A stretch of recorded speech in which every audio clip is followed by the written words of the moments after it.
नमस्कार दर्शक बंधु। आज अनुचिंता पानिया को नहीं। पानिया कौन कहूची आसंतु शुणिबा।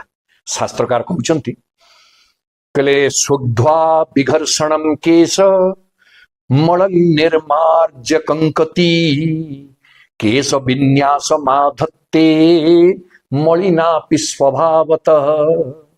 शास्त्रकार कहउचंती जे ए पानिया को जेतेबेले आमे मुंडरे चलाउछे तार काठी सहित आम मुंडर टाण अंशर घर्षण होउछि। से घर्षण को ए पानिया सहुछि। आम मुंडर मल को मलिकी से मध्य बाहर करुछि एवं निजे सेथिरे कला ही जाउछि, मली मशा ही जाउछि। तार अर्थ ये मलिना ही जाउछि, आम मल को बाहर करुछि एवं घर्षण सहुछि। तीनिटा जिंस करिकी तापरे भी ये पानियार अवदान कोन? केश